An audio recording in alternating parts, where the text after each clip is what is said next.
Vamos então dar continuidade aos estudos no Sermão do Monte. Hoje o pastor pediu para continuar e ele deu o tema que é ansiedade. Tem alguém ansioso aí? Alguém já sentiu ansiedade na vida? Quem nunca, não é verdade?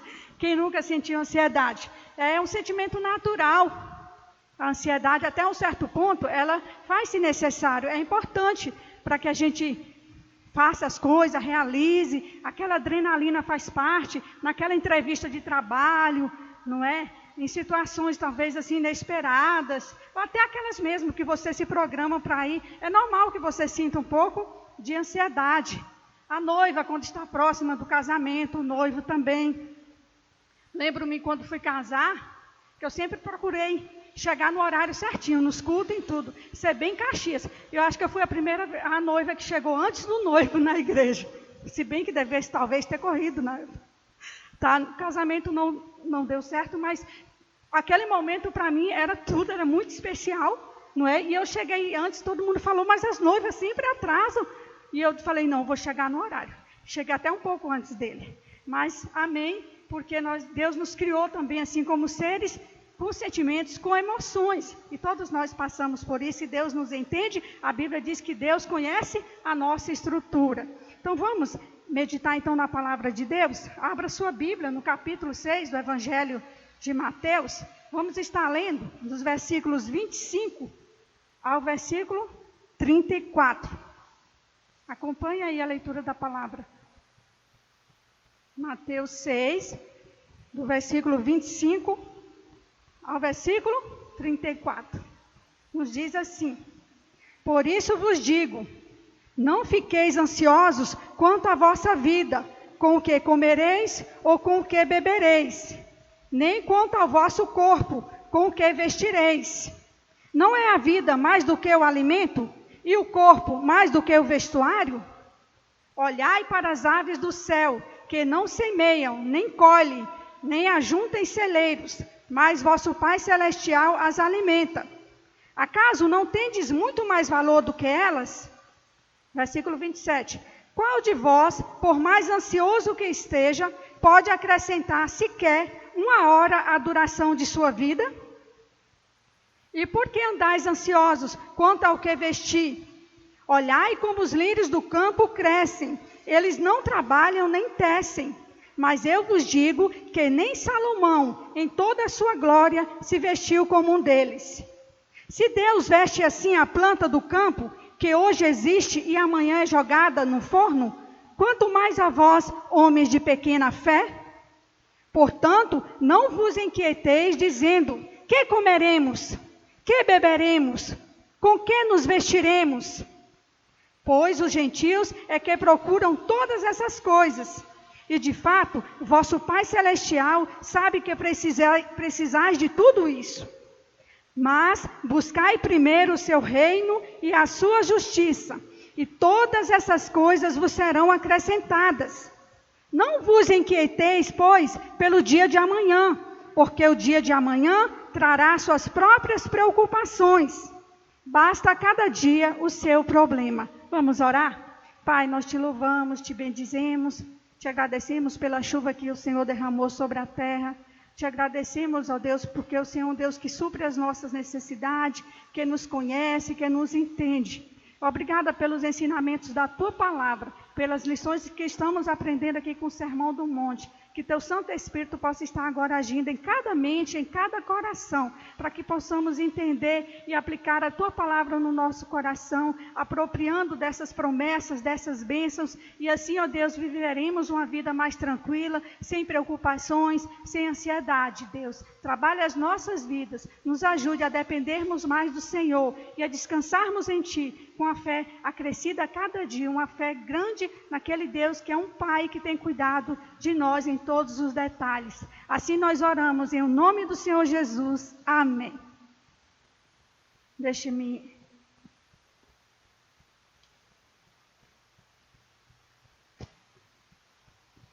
Eu gosto já de começar conceituando a palavra, não é? Porque isso já ajuda a gente a assimilar as coisas, então é muito bom. A palavra ansiedade, ela significa preocupação intensa, excessiva e persistente, e medo de situações cotidianas. Então, quando ocorre aquela ansiedade mais intensa, pode ocorrer frequência cardíaca elevada, respiração rápida, sudorese, aquele suor e aquela sensação de cansaço. Então, já falei aqui no início que a ansiedade ela é considerada normal dentro de um determinado grau, mas quando ela já passa a ser uma doença, quando ela se torna, todos esses sintomas se tornam excessivos, obsessivos e acabam interferindo na nossa vida no dia a dia. A gente não consegue realizar as tarefas normais que se espera de alguém que produz, alguém que tenha ânimo, que tenha garra, que tenha sonhos, que sabe que tem que levantar, que tem que correr atrás das coisas, porque senão as coisas não vão acontecer. Mas a pessoa com ansiedade excessiva, que ela já se encontra assim crônica e doente, ela vai ter dificuldade com tudo isso. A ansiedade, ela é considerada a maior doença do século. Também é mais democrática. Por quê? Porque ela alcança todos.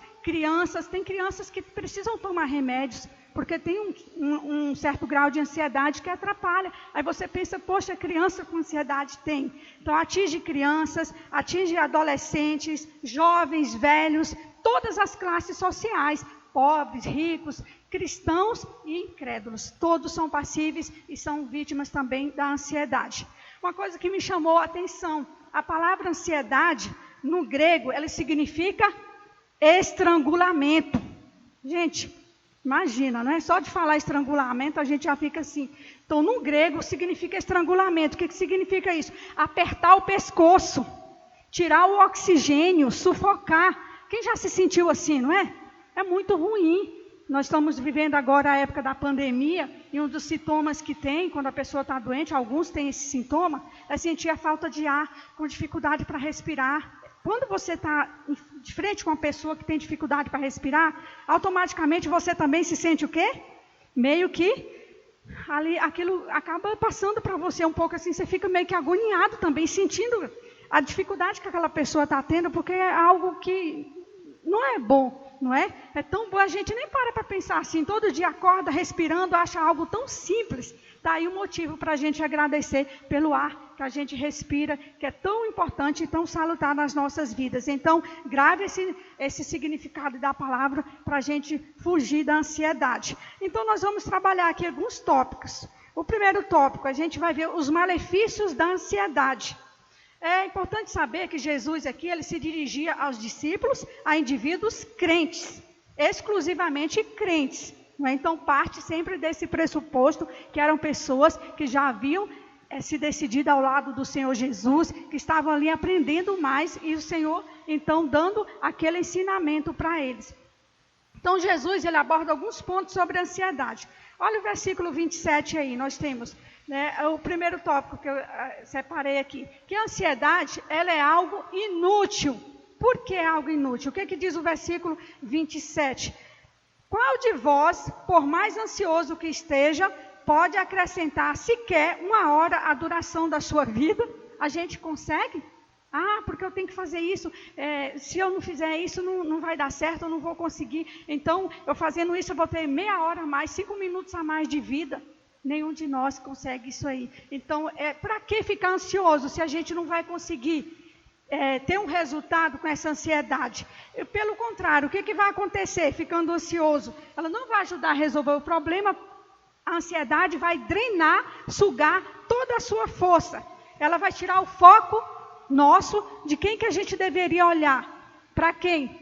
Para Deus, que tem o controle de toda e qualquer situação. Mas quando a gente é dominado pela ansiedade, a gente deixa de olhar para Deus e olha para a nossa própria força, para aquilo que a gente pode fazer, a nossa capacidade. E a Bíblia diz que vão é o socorro do homem, mas a gente deve buscar o socorro que vem do Senhor. Então, ela é inútil, principalmente porque você depreende muita força, às vezes interior, desgaste, e não resulta a nada. Outro ponto. A ansiedade, ela é prejudicial. Ela faz com que você preocupe com algo, com algum problema, que ele não existe. Tem uma pesquisa que fala que está aprovado que 70% dos assuntos que nos deixam ansiosos nunca chegam a acontecer. Gente, olha só o percentual, né? De 100%, 70% é um nível bastante elevado. Então imagina você preocupar, ficar ansioso com a coisa que não vai acontecer. Aí a gente pensa assim, meu Deus, eu pensei tudo. E geralmente a nossa mente, quando você tem um pensamento, a psicologia já até explica isso. Você tem um pensamento pessimista, ruim, a tendência é você ir atrás de mais pensamentos ruins, mais pensamentos pessimistas. E você acha que aquilo não vai dar certo, que vai dar tudo errado. Então, e não acontece, não é daquele jeito. No começo aqui eu falei, entrevista de emprego, você fala, não tem chance. Né? A concorrência é muito grande, quando você chega lá, você é surpreendido. A pessoa gosta de você e você então vai ser contratado. Você passa, aí você diz, nossa, eu perdi a noite de sono, eu não acreditei, eu fiquei tão preocupada, e deu certo. Olha aí, ela é assim, o mal da preocupação. Então, o que Jesus pede para a gente fazer? Lá no versículo 28, nosso mestre é tão lindo que ele usava para ensinar os recursos naturais, fazia as pessoas observar o que tinha ali à vista. Naquele tempo a gente sabe que havia, o foco maior era no que as pessoas ouviam, não no que elas estavam vendo assim de distrações muito, mas no que elas ouviam, mas ele fazia uso dos recursos naturais. Por quê? Isso é um método pedagógico super eficiente. Ajuda na assimilação, ajuda a gente a memorizar, quando a gente associa um conceito a um determinado fato, não é? A coisas do nosso cotidiano. Ele falou, gente, olha só o que ele falou aí no versículo 28. E por que andais ansiosos quanto ao que vestir? Olhai como os lírios do campo crescem, eles não trabalham nem tecem.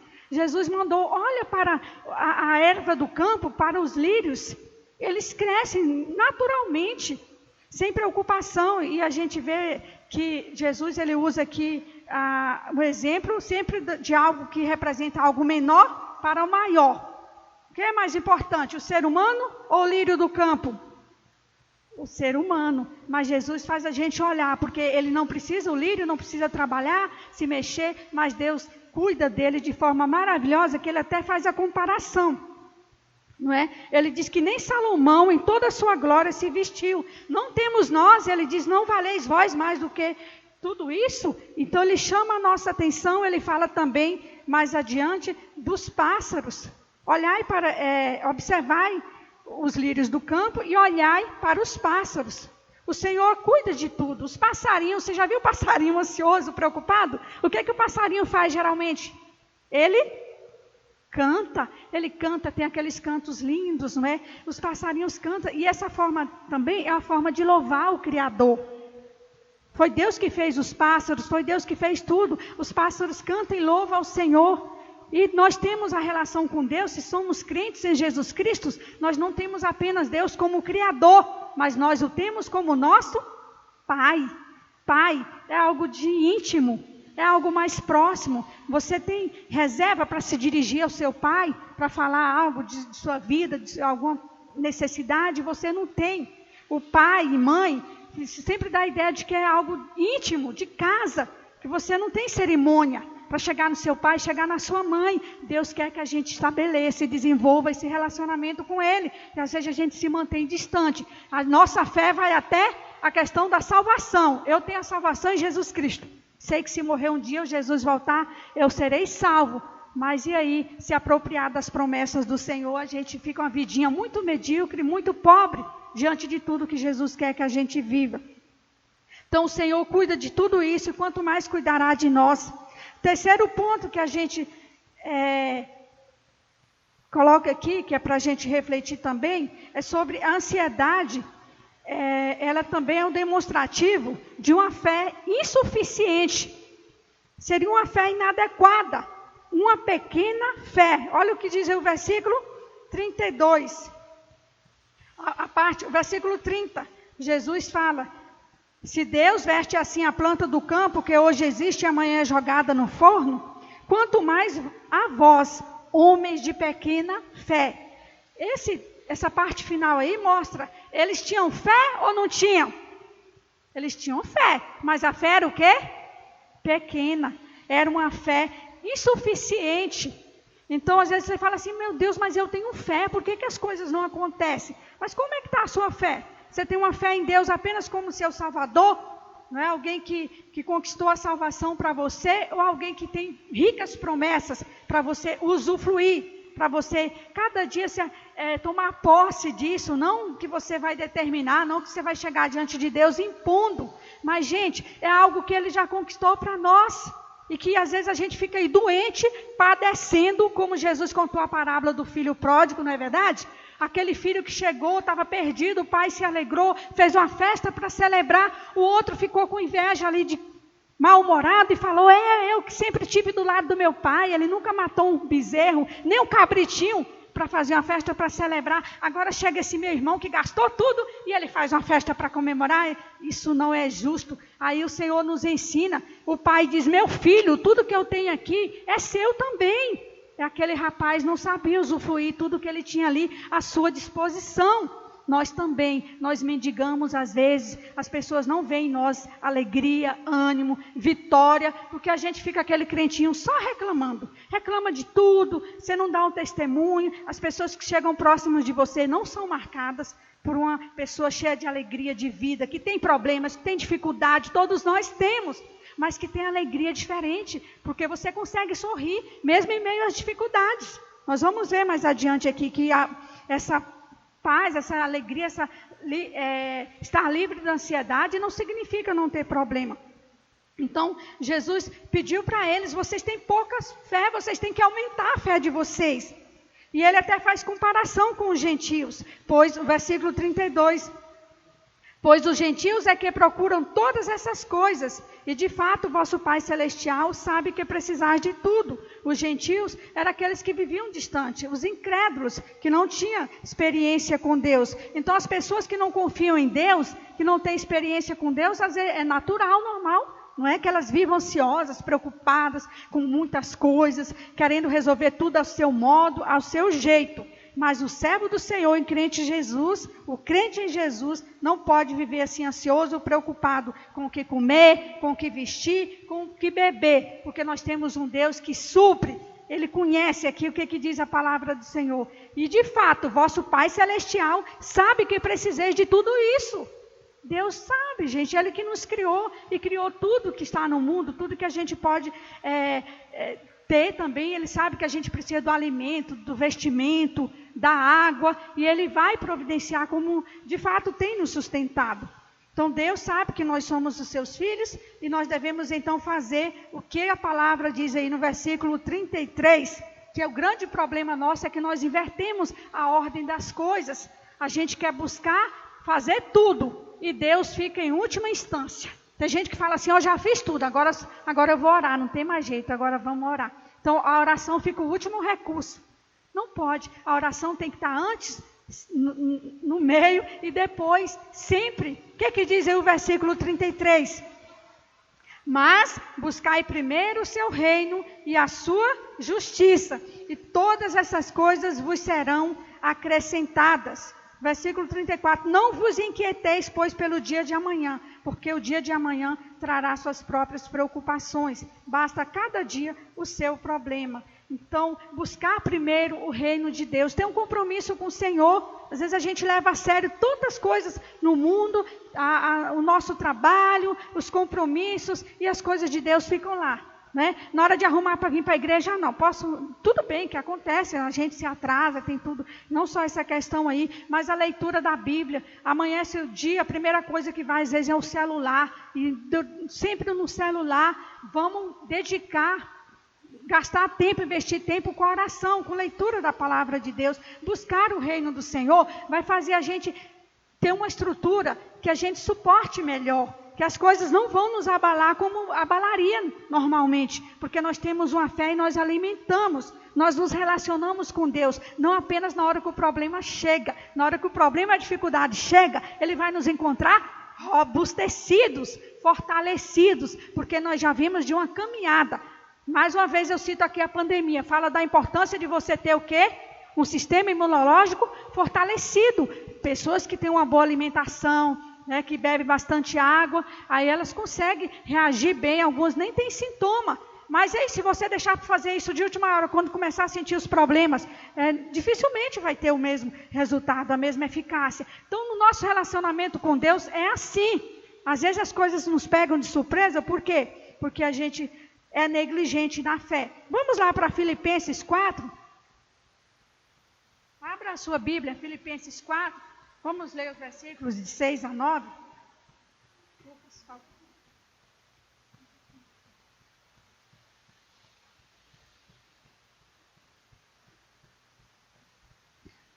Aí nós falamos então sobre ansiedade, o que causa ansiedade e toda essa problemática aí em torno da ansiedade. Nós temos aqui na palavra de Deus, Paulo então coloca aqui, qual seria a medicação, não é? O remédio para essa ansiedade. Vamos ler então, versículos 6 a 9. Filipenses 4, de 6 a 9. Não andeis ansiosos por coisa alguma, pelo contrário, sejam os vossos pedidos plenamente conhecidos diante de Deus, por meio de oração e súplica com ações de graças. E a paz de Deus, que ultrapassa todo entendimento, guardará o vosso coração e os vossos pensamentos em Cristo Jesus. Quanto ao mais, irmãos, tudo que é verdadeiro, tudo que é honesto, tudo que é justo, tudo que é puro, tudo que é amável, tudo que é de boa fama, se há alguma virtude, se há algum louvor, nisso pensai. O que aprendestes, recebestes, ouvistes e vistes em mim, tudo isso praticai, e o Deus de paz estará convosco. O que Paulo diz? O apóstolo Paulo diz, não andeis ansiosos. Então, o Senhor está nos dando uma injeção de ânimo aí para a gente confiar e deixar de lado a ansiedade. Qual que seria uma forma da gente trabalhar isso nas nossas vidas? Ele dá o remédio para a cura da ansiedade aí no versículo 4. No versículo... Deixa eu me ver aqui. Orar corretamente. No versículo 6 que eu li aqui. Não andeis ansiosos por coisa alguma, sejam os vossos pedidos plenamente conhecidos diante de Deus por meio de quê? Da oração. Então, isso aqui que eu quero chamar a atenção. Seria a primeira indicação do remédio para a gente trabalhar essa questão da ansiedade na nossa vida. É dedicar tempo à oração. E orar corretamente. O que seria orar corretamente? Meditar na grandeza de Deus, na grandiosidade do Deus que nós servimos. Colocar diante desse Deus nossos anseios, nossos medos, nossas carências. Então, Paulo, ele nos diz isso por meio da oração e súplica com ações de graça. Então, a oração envolve isso também. É você ouvir a Deus, é você falar, você suplicar e também não esquecer de agradecer. Todo mundo hoje, qual é a palavra que está na moda hoje? Todo mundo manda figurinha no WhatsApp. Gratidão, né? Tem que ser grato, porque a gratidão faz bem, gratidão faz bem. E a gente precisa desenvolver mesmo a gratidão de forma proposital. A gente precisa estar com a nossa vida assim, não esperando grandes coisas, agradecendo pelas coisas mais simples, porque isso vai trazer saúde emocional, saúde espiritual para as nossas vidas. Outra coisa que Paulo chama a atenção aí, cuidar do nosso pensamento. Tudo começa na mente. Antes de acontecer algo, alguma prática, ela primeiro surge aonde? Na nossa mente.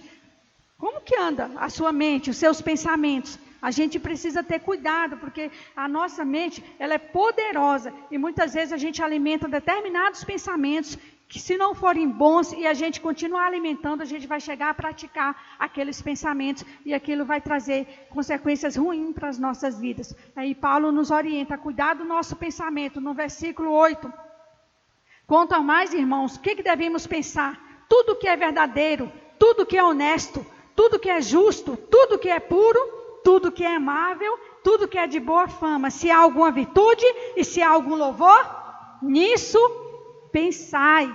Então, gente, é um versículo para a gente escrever e colocar assim, na casa, na porta do guarda-roupa, da geladeira. A gente está sempre lendo. Eu tenho esse versículo lá no meu quarto, desde que mudei aqui para Goiânia. Eu fico lá acendendo, assim, que vai perdendo a cor, não é? E eu fico acendendo. Está lá no meu quarto, assim, como eu tenho o costume de espalhar alguns versículos. E é isso que a gente precisa fazer. Esse é o propósito do Sermão do Monte. é ser memorizado, gravado no coração. Foi feito para isso. Essa é a finalidade, para a gente aplicar no dia a dia. Como Deus é lindo, como Jesus foi de encontro à nossa necessidade, quando proferiu esse sermão do monte, que tem sido belíssimo, aprendermos as lições nele contidas. Outra coisa, ele diz que nós precisamos, ele coloca aqui, que no versículo 9, que uma forma também de trabalharmos isso e vencermos a ansiedade, é ter uma atitude correta. Olha o que diz o versículo 9, o que aprendestes, recebestes, ouvistes e vistes em mim. Tudo isso praticai. Gente, adianta o médico, você está doente, vai no médico. Ele passa um remédio, você não toma aquele remédio. Você vai ficar bom? Não tem como, né? Você está com fome e diz assim, eu vou botar o prato de comida na minha frente. Algumas pessoas que querem emagrecer já estão usando esse método. Bobagem. Coloca o prato na frente e olha e faz de conta que come sem comer. Aí diz que seu cérebro entende que você comeu e ele vai se saciar. Gente, comer é uma coisa tão maravilhosa, não é? A gente tem que comer mesmo, comer tudo. Os goianos gostam de pamonha, meus meninos. Tem um goiano aqui, os outros são baianos. Esse goianinho gosta de pamonha. Até o baiano também come a pamonha, que é uma benção. E, gente, Deus criou os alimentos para a gente se alimentar. O problema está com as coisas industrializadas ou exagero. Mas a gente pode sim comer quase de tudo, né? Usufruir das coisas que Deus criou, principalmente as coisas naturais, frutas e tudo mais. Mas o que a gente vê? As pessoas recebem uma orientação correta, às vezes visitam um nutricionista e fala assim, eu como porque eu sofro de ansiedade. A minha fome é por conta da ansiedade. E às vezes a ansiedade leva a culpa de tudo, não é verdade? Ansiedade, tudo bem, às vezes é movido pela ansiedade, você acaba comendo mesmo bastante. Mas tem que trabalhar isso, aí existe a reeducação alimentar. Nós precisamos nos reeducarmos também como crentes, a vivermos o ensinamento da palavra de Deus. Então, ter uma atitude correta. Paulo chama a atenção aqui, tudo isso praticai. Aquilo que a gente aprende, a mensagem que a gente recebe, os ensinamentos, o que a gente ouve, o que a gente vê. Jesus chamava atenção também para isso. Paulo coloca muito isso. Ele chegou a dizer, sede meus imitadores, como eu sou de Cristo. Ele tinha uma vida que ele podia proferir essa palavra. Então, nós também precisamos dar esse exemplo, né? Claro, não vamos ser glutão, não vamos estar aí dando um mau testemunho, devorando as coisas de um jeito que venha dar um mau testemunho. Mas aqui, ter uma atitude correta, isso vai ajudar você a vencer a ansiedade, a ter o autocontrole, o domínio próprio. E a gente vê a importância do Espírito Santo e o fruto que ele vai produzir nas nossas vidas, que a gente sozinho não vai conseguir. Mas lembre-se que a palavra, o sermão do monte aqui foi proferido para as pessoas crentes, que já haviam experimentado o novo nascimento, não é a salvação em Jesus Cristo. Todos os que estão aqui, eu acredito que sejam também crentes, né, que já tiveram a experiência ao lado do Senhor Jesus e às vezes têm tido essa dificuldade. Eu já falei que uma vez, quando eu fiz o seminário lá em Recife, tinha uma irmã lá da igreja que ela não podia passar de frente à casa que vende caixão, como é que chama? Funerária. Gente, aí a gente saía para fazer visita às irmãs. Se ela se deparasse assim no caminho, no percurso que a gente fazia a pé, de frente à funerária, você procurava essa irmã que ela saía numa carreira, que você pensava que ela estava correndo de um monstro maior. Eu falei, eu não lembro mais o nome dela, já tem um tempinho. Eu falei assim, irmã, você não pode ficar assim não. Ela fala, mas Maria, eu não consigo, eu tenho medo de gente, de defunto. Eu digo, irmã, tenha medo dos vivos, o defunto não vai fazer nada não. Já está morto ali, não tem como fazer alguma coisa. Mas ela era apavorada, era algo assim e fazia mal para ela. Então muitas vezes nós vemos cristãos assim, medrosos, inseguros, que tem medo de tudo, que vive, né, naquela ansiedade, naquela preocupação. Então, orar e pensar corretamente é importante, mas agir. No versículo 7, nós temos aqui a cura para a ansiedade. E a paz de Deus, que ultrapassa todo entendimento, guardará o vosso coração e os vossos pensamentos em Cristo Jesus. Gente, tem um cântico que fala, essa paz que eu sinto em minha alma, não é porque tudo em mim vai bem. Mas eu não tenho problemas, tenho dificuldades. Gente, a paz não é ausência de problemas, de dificuldades. A paz é algo que Deus constrói e coloca na nossa vida. Ela é ali firmada e ela fica ali de forma como uma rocha, que os problemas vêm, as dificuldades, mas aquela paz não é atingida, é essa paz. Então ele diz que ele vai guardar os nossos corações. A palavra guardar, na língua grega, significa montar, guardar ou sentinela também, como uma muralha protetora. Assim é a paz de Deus ao redor do nosso coração e mente, de forma que a ansiedade não pode mais entrar. Então, essa paz Deus tem para nos dar. E a paz, ela faz-se presente, mesmo nas turbulências da vida. Essa paz, ela dá serenidade, mesmo ante problemas existentes, mesmo com essa pandemia, com esse isolamento, esse distanciamento social, esse período difícil para todo mundo, né? A falta de trabalho, falta do convívio.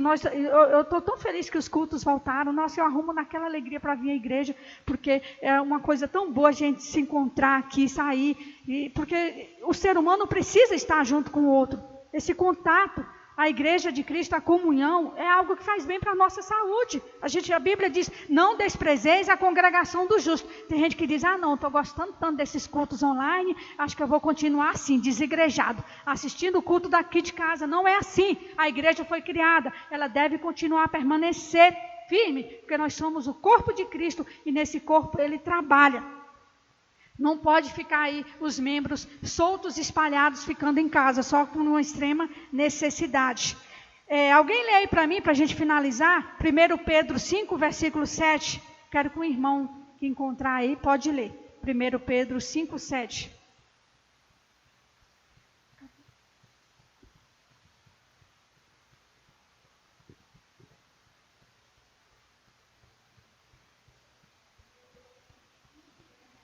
Primeiro Pedro 5, versículo 7.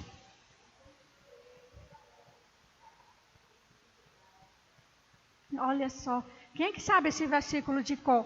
Quem não sabe, marca aí na sua Bíblia para você decorar durante essa semana. A gente precisa aprender a memorizar os versículos bíblicos. Isso é bom demais, que te ajuda a evangelizar e te ajuda a citar na hora das lutas, das provações. Cita a palavra de Deus, ore a palavra de Deus.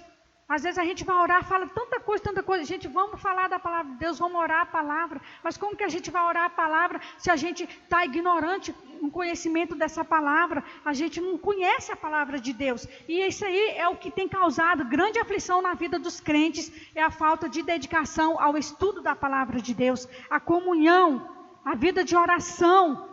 Gente, isso é o melhor remédio, eu falo como experiência pessoal. Olha que eu tenho passado por tantas lutas durante a minha vida, de dificuldades, de problemas, que poderiam causar ansiedade, depressão. Tem pessoas que às vezes eu tenho amigas que falam, Maria, se estivesse passando pelo que você passou, certamente eu estaria hoje depressiva, dependendo de muitos e muitos remédios. Como que você consegue ser uma pessoa alegre? Como que você consegue levar a sua vida adiante, realizar coisas? Gente, o segredo é Deus, não é nada sobre mim, é sobre Deus. Tem hora que você dá vontade de olhar para trás, tem hora que você está ali, mas você chora diante do Senhor, você se derrama, né? Você vive, Deus sabe o que a gente passa, só Ele sabe, mas a gente, quando você se dedica e se propõe a ter uma caminhada com Deus, levando a sério, vivendo esse relacionamento de filha, pai e filho, aí tudo muda, gente. Tudo muda porque torna outro sentido a vida. Aí você diz assim, Senhor, onde que eu encontrei tanta força? Né? Como é que eu consegui? Como é que eu consegui vencer isso, passar isso, ter essa vitória nisso e lidar com isso? É Deus. É Deus na vida, é a palavra de Deus te dando força a cada dia para você suportar. Lançando sobre Ele toda a vossa ansiedade. Por quê? Porque Ele tem cuidado de vós. Ele vai cuidar de vós, Ele cuidará de vós. O texto diz que Ele tem cuidado de nós. Irmãos, cada um de nós aqui, Deus tem cuidado de nós, nos mínimos detalhes. Olha aqui os irmãos, alguém aqui que está aqui pegou o corona? Tem alguém aqui que pegou o corona? Ninguém aqui desse grupo pegou o corona. Nós temos a irmã Catarina ali que tem a saúde frágil. Deus tem livrado, tem sustentado a irmã Catarina. Tantas outras pessoas, sabe assim, tantos motivos. Quem está aqui hoje comeu, tomou café, almoçou, jantou ou ainda vai jantar. Você tem uma casa, você tem uma cama para dormir, você tem um carro para se deslocar ou você tem condição de pegar um coletivo. Gente, tantos motivos. O Senhor, Deus tem feito maravilhas nas nossas vidas. Vamos todo dia agradecer e viver. E se surgir alguma ansiedade, a gente vai fazer o quê? Lançar diante dele, porque vai surgir, porque vem a dificuldade, porque vai vir os apertos, porque as coisas vão querer estrangular a gente, às vezes, em determinado momento, mas a gente já sabe o que fazer. A gente não vai estar ali, né, dependendo das circunstâncias, movido pela notícia do jornal, né, movido pelo que as pessoas dizem, pela experiência de alguém que passou e deu errado, não sei o que, fica desse... Não, você vai dizer, eu sei em quem tenho crido. Vamos citar a palavra de Deus. Não tenha vergonha de citar a palavra de Deus. Não tenha vergonha de dizer, Deus é contigo, o Senhor é comigo. Eu sei o Deus que eu sirvo, Ele é o meu socorro, Ele é a minha força. De mim mesmo eu não faria, não suportaria. Mas o Deus que sirvo, Ele é fiel para fazer muito mais do que aquilo que pensamos, sonhamos ou esperamos, diz a palavra de Deus. Então, esse Deus que nós servimos, Ele é o nosso Pai. Ele cuida das aves do campo, das ervas, dos lírios do campo, como Criador. Mas Ele cuida de nós como filhos amados. E nós temos esse Pai que cuida de nós. Então, se relacione assim. Ora chamando Deus de Pai. Não fica só apenas Deus, Senhor, soberano, excelso, grandioso. Ele é tudo isso. Mas eu acredito que Deus fica muito feliz quando a gente fala Pai, Abba Pai, meu papai, meu paizinho. Já estamos encerrando aqui.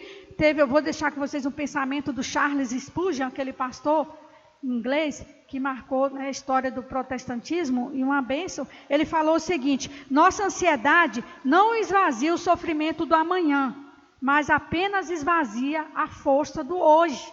Não adianta, né?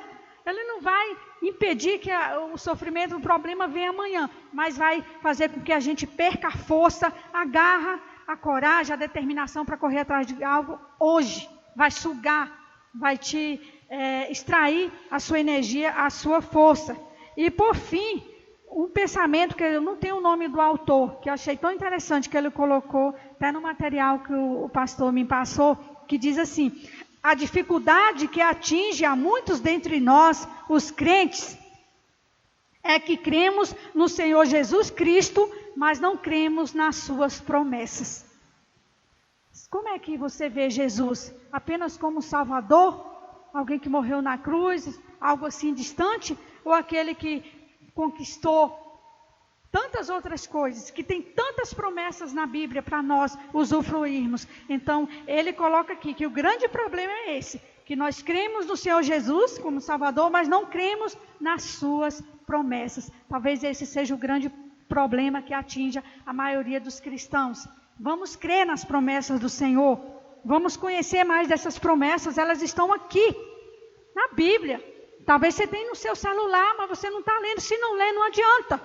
Não vai ter efeito nenhum. Medita nessa palavra dia e noite. Como diz o salmista, quanto amo a tua palavra. Ela é a minha meditação de dia e de noite. Quem vive com essa palavra, quem vive se alimentando dessa palavra, olha, eu vou te dizer com certeza que pode vir ansiedade, qualquer tipo de problema. A gente vai conseguir, como diz, tirar de letra.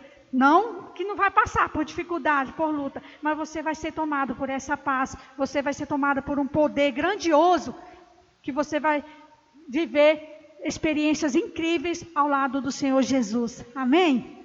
Que o Senhor assim nos abençoe e que possamos levar essa mensagem vivendo, praticando esse ensinamento aqui do Sermão do Monte. E que a ansiedade, ela não faça parte da nossa vida nesse grau excessivo, apenas dentro da normalidade.